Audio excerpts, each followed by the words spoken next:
Selamat pagi Pak Susanto. Ya, pagi Bapak. Gimana nih perasaannya nih setelah kemarin supervisi? Ya, perasaannya jadi lebih baik ya Pak. Lebih baik. Maksudnya lebih lebih memahami. Uh, uh, Hari ini kita masuk ke pasca observasi. Ya, Iya. maksudnya. Jadi setelah kemarin sudah pra observasi, hari ini kita pra kemudian observasi, hari ini kita ke paskanya setelah observasinya.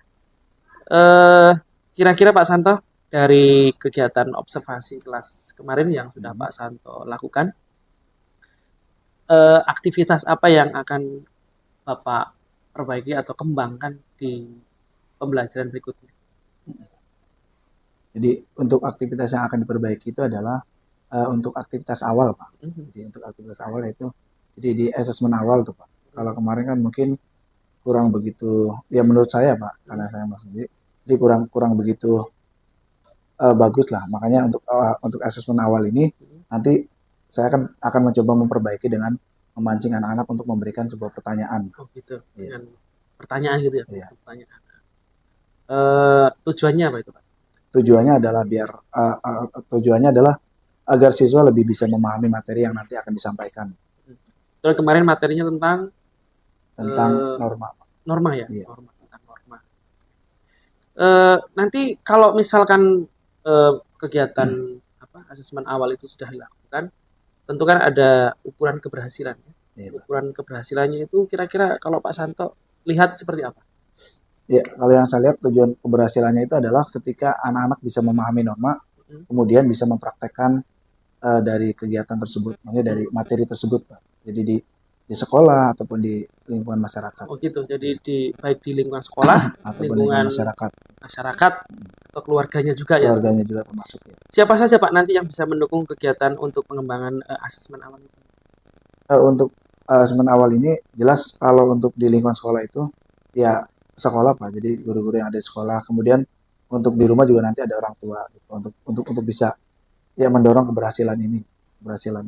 Dan kira-kira mau dilaksanakan di pembelajaran berikutnya? Iya, insya Allah akan dilaksanakan di pembelajaran berikutnya, yang dimana nanti ya anak-anak mungkin lebih diberikan materi yang lebih luas. Didorong gitu ya, didorong materi yang itu yang pertama ya Pak ya, dari observasi kemarin. Kemudian apalagi Pak kira-kira yang akan dikembangkan Pak, aktivitas pengembangannya apa lagi? Jadi yang dikembangkan tadi, kalau tadi kan yang pertama itu adalah untuk penilaiannya asesmen awal ya Pak. Dan mungkin untuk penguatan materinya gitu Pak. Jadi lebih dikembangkan lagi lah nanti. Penguatan materinya tentang norma. Keinginan Pak Santo seperti apa untuk materi nanti yang akan disampaikan tentang norma? Ya, keinginan saya ya bisa menyampaikan lebih baik lagi ya Pak. Ya, jadi dengan cara istilahnya penyampaian tentang normanya lebih dalam lagi itu. Jadi agar anak-anak bisa lebih memahami lagi, kemudian bisa mempraktekkan di lingkungan sekolah dalam kehidupan sehari-hari, praktek nyata gitu ya Pak. Dan tentu kan nanti ada ukuran keberhasilan tuh dari apa yang dilihat oleh Pak Susanto. Berhasil atau tidak nih dari penerapan materinya. Itu kira-kira keberhasilannya seperti apa Pak? Keberhasilannya itu adalah ya yang pertama adalah ketika anak-anak bisa ini ya Pak, jadi bisa mempraktekkan lah di rumah ataupun ada perubahan sikap. Iya ada dari yang pertama itu jelas perubahan sikap ya Pak. Jadi dari karakter anak yang tadinya mungkin tidak mengenal A kemudian jadi lebih mengenal lebih mengenal. Terus ada lagi Pak? Kira-kira pengembangan yang ingin dicapai di pembelajaran berikutnya Pak Santo? Tadi asesmen sudah, materi, kemudian apalagi Pak yang ingin dikembangkan? Yang dikembangkan itu ya lebih kepada ini Pak. Jadi sikap gitu Pak. Sikap peserta didik. Sikap peserta didik. Jadi sikap peserta didik. Intinya seperti apa? Ya intinya kan misalkan dalam hal norma ya Pak, norma agama misalkan. Yang mungkin tadi anak-anak yang salat misalkan tidak 5 waktu, nanti kedepannya kan bisa lebih 5 waktu dengan apa? Dengan cara mungkin ada laporan dari anak-anak tentang perkembangan dia kita menjalankan norma itu. Kalau sikap anak selama proses pembelajaran kemarin, menurut Pak Santo bagaimana? Kalau sikap Bapak lihat? Ya, ketika di kelas ya anak-anak cukup baik ya Pak. Jadi dalam hal istilahnya memperhatikan pembelajaran di kelas cukup baik. Nah, Cuma memang ada 1-2 orang lah yang mungkin masih, ya kan ini kan kelas 7 ya Pak, mungkin Betul. masih ada karakter-karakter ketika dia masih berada di SD lah. Oh gitu ya. Iya. Jadi Ya. suasana di Tantangannya SD-nya ya masih Pak, Master ya, Pak. Itu merupakan tantangan ya. tantangannya di situ. Iya. Kalau misalkan anak-anak nanti ingin dirubah sikapnya ketika pembelajaran, tentu ada ukuran keberhasilan, Pak. Iya. Bagaimana Pak Santo mengukur keberhasilan bahwa oh anak ini ketika belajar nanti bisa jauh lebih baik? Ukurannya apa, Pak? Ya, ukurannya adalah mungkin nanti akan ada kelompok ya Pak. Jadi kelompok penilaian sesama teman tuh. Oh iya. Ya, jadi ada kelompok penilaian sesama teman nanti di situ. Penilaian antar teman. Iya, penilaian antar teman nanti di situ kan apa ya? Jadi mungkin antara A dengan B ya Pak. Nanti untuk yang A mungkin menilai yang B seperti apa. Nah, atau saling menilai gitu. Iya, saling menilai dan itu nanti ada laporannya dan nanti bisa dijadikan sebagai ukuran untuk keberhasilan apa tadi itu Pak. Jadi keberhasilan anaknya. Kemudian kira-kira untuk merubah sikap dari anak-anak tadi yang perlu mendukung itu siapa? Yang perlu mendukung perubahan sikap anak-anak. Ya, yang pertama itu adalah lingkungan ya Pak. Lingkungan. Ya, lingkungan. Ya, yang pertama mungkin di kelas lah Pak, lingkungan di kelas ya. Lingkungan di kelas, kemudian lingkungan di sekolah dan yang di luar itu ya di lingkungan keluarga dan masyarakat. Keluarga. Berarti kira-kira perlu nggak Pak berkomunikasi atau kita konsultasi dengan orang tua gitu? Sangat perlu Pak. Jadi ya sangat perlu, apalagi kan kita kan mungkin ketika mereka datang sini kan karakternya kan kita belum terlalu tahu Pak. Jadi mungkin kan ada sedikit masukan dari orang tua, kebiasaan anak seperti apa. Iya. Dan nanti dari situ bisa dijadikan sebagai awal lah untuk bisa merubah sikap anak tersebut. Kemudian Pak Santo dari proses pembelajaran kemarin, assessment sudah, Santo tadi ingin ada perubahan, kemudian materi, kemudian sikap anak. Apalagi Pak Santo yang ingin dikembangkan Pak Santo ke depannya?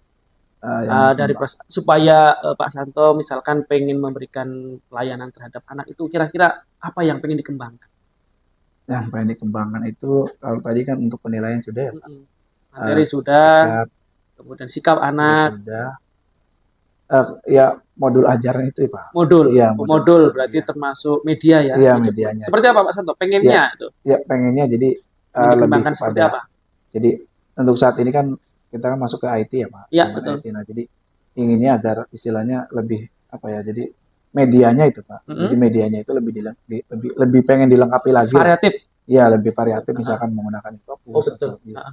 Fokus ataupun istilahnya ya menampilkan gambar-gambar ataupun cerita-cerita berupa video. Video kemarin tentang apa namanya norma-norma ya, sesuai dengan norma-norma. Kemudian kalau misalkan Pak Santo ingin membuat tadi media atau modul ajar, tujuannya apa Pak Santo? Gimana Pak untuk tujuan dari Pak Santo memberikan, saya pengen membuat media atau modul ajar yang bervariatif. Itu tujuannya apa? Ke anak tujuannya? Ya tujuannya adalah ya agar lebih apa ya Pak? Jadi agar lebih hidup lagi tuh Pak. Jadi lebih pembelajarannya ceria, gitu ya, pembelajarannya ya. Jadi dalam pembelajaran agar lebih hidup, lebih ceria dan lebih semangat lagi untuk anak-anak. Gitu. Ya. Makanya kan pengennya seperti itu. Kalau mereka ceria, belajarnya semangat, itu kan pasti akan jauh lebih menyenangkan. Iya, lebih menyenangkan. Nah, keberhasilan Pak Santo dalam menampilkan media tadi, itu kan tentu ada tolak ukurnya nih Pak Santo. Iya Pak. Wah, berarti media yang saya sampaikan ini apa namanya cocok dengan karakter anak. Ya. Itu seperti apa kira-kira tolak ukurnya? Bahwa media itu sesuai dengan kebutuhan anak itu seperti apa? Ya, tolak ukurnya adalah yang pertama adalah ketika anak-anak ini ya Pak. Jadi ketika anak-anak mampu lebih memahami, Pak, jadi lebih memahami isi atau konten dari materinya, kemudian bisa menjelaskan lah, bisa menjelaskan tentang kembali gitu ya, menjelaskan kembali tentang normanya dan kemudian bisa memberikan sebuah contoh gitu, Pak, atau istilahnya dalam prakteknya tuh, jadi bisa memberikan contoh lah gitu, Pak, anak-anak dalam kehidupan sehari-harinya. Terus yang nanti akan mendukung untuk pengembangan media itu siapa saja Pak kira-kira? Ya. Pak Santo yang mau yang bisa mendukung Pak Santo untuk mengembangkan media tadi, membuat video misalkan atau apalagi Pak Santo pengennya apa lagi? Video. Iya Pak. Contohnya terus apalagi selain itu yang menggunakan IT? Ya gambar, poster gitu ya. Siapa Pak Santo yang bisa mendukung untuk Pak Santo membuat seperti itu nanti? yang mendukung jelas ya pertama itu dari sekolah ya Pak. Sekolah ya, Misalnya kan fasilitas dari dan sekolah. sarana prasarana lah. Jadi sarana prasarana, kemudian ya dari saya sendiri juga Pak, maksudnya Dari diri Pak Santo ya sendiri ya. dari diri sendiri Pak juga. Santo berusaha berarti untuk Ya berusaha mengembangkan kompetensi untuk Pak Santo ya. mengembangkan kompetensi tersebut. Ilmunya dari mana Pak kira-kira untuk membuat seperti itu? Ilmunya itu dari ya kebetulan saya juga kan ada akun PMM ya Pak. Nah jadi sering membuka, gitu ya. sering membuka akun tersebut, dan di situ banyak media-media pembelajaran yang bisa bagus ya, yang bisa dijadikan contoh untuk kita. Betul sekali. Kira-kira kapan tuh mau dikembangkan untuk membuat media pembelajarannya? Ya kemungkinan ya minggu ini Pak. Minggu ini setelah ini ya, setelah ini baru Pak Santo nanti akan. Ini nanti saya coba untuk membuat media pembelajaran. Oke, apalagi Pak Santo setelah ini ada lagi dikembangkan? Mungkin untuk sementara itu dulu. Itu dulu ya. Jadi ya sambil belajar ya Pak, sambil belajar juga nanti mungkin ada lagi perubahan-perubahan yang nanti dilakukan lah. Oke. Baik, Pak Santo, sedikit ya dari kegiatan observasi kemarin, saya membuat catatan ini terkait apa yang sudah disampaikan oleh Pak Susanto. Yang pertama, berdasarkan 3 fokus pengembangan di kelas kemarin, Pak Santo, Pak Santo itu sudah melaksanakan sesuai dengan kemampuan dan beberapa hal yang perlu dimaksimalkan masih ada. Sudah dibikin kelompok ya Pak Santo ya. Kemarin kelompok itu artinya Pak Santo sudah melaksanakan pembelajaran berdiferensiasi. Diferensi proses itu caranya kemarin anak-anak dikelompokkan, ya kan. Penerapan KSI juga sama Pak Santo waktu itu menyanyikan lagu dulu tuh. Ya, Garuda Pancasila gitu menyanyikan. Kemudian fokus kepada kesadaran diri, anak-anak suruh berdoa dulu, kesadaran sosial, kemudian bertanggung jawab. Media saja Pak, media saja yang kemarin belum itu ya. Belum menggunakan fokus. Mudah-mudahan nanti di pembelajaran berikutnya Pak Santo bisa membuat media yang jauh lebih bervariatif. Tujuannya untuk melayani kebutuhan siswa gitu ya. Kemudian Pak Santo yang kedua, topik percakapan atau catatan. Pak Santo kemarin sudah menerapkan budaya positif ya dalam pembelajaran. Anak menjadi nyaman, artinya senang belajar dengan Pak Susanto, membangun komunikasi dengan Pak Susanto. Kemudian guru juga waktu itu Pak Santo mencari tahu seperti apa sih yang diketahui oleh siswa tentang materi yang akan disampaikan oleh Pak Susanto. Kemudian Pak Susanto juga kemarin menyampaikan tujuan pembelajaran dan memotivasi siswa untuk belajar sesuai dengan minatnya. Kemudian yang kedua, catatan lagi, pelaksanaan pembelajaran ya kalau menurut saya sudah bagus sih. Walaupun tadi kekurangannya di media saja ya Pak ya. Strateginya anak-anak sudah aktif, dari kelompoknya sudah bekerja sama, kemudian menyampaikan hasil dari diskusinya. KSE-nya sudah ada, penerapan PSE-nya sudah ada, anak-anak sudah mengolah emosi, kemudian berempati terhadap teman-teman yang lainnya, kemudian Pak Santo juga sudah meningkatkan motivasi pada anak-anak.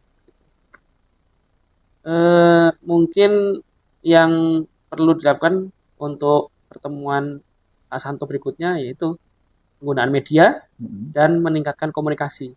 Sikap tadi Pak Santo, benar yang ingin Pak Santo kembangkan, sikapnya ingin diperbaiki, jangan sampai sikap anak-anak kelas 7 masih suasana SD. Jadi auranya aura SD itu perlu ditingkatkan. Baik, mungkin itu Pak Santo catatan, mudah-mudahan apa yang disampaikan Pak Santo tadi tentang pengembangan diri Pak Santo bisa dilaksanakan pada pertemuan berikutnya. Dan catatan refleksi dari saya mudah-mudahan bisa menjadi masukan Pak Santo untuk mengembangkan kompetensi Bapak untuk menyampaikan pembelajaran yang lebih berpihak pada murid di pembelajaran. Seperti itu Pak Santo. Terima kasih waktunya. Mudah-mudahan Pak Santo semakin maju, semakin sukses di pembelajaran berikutnya. Terima kasih Pak Santo.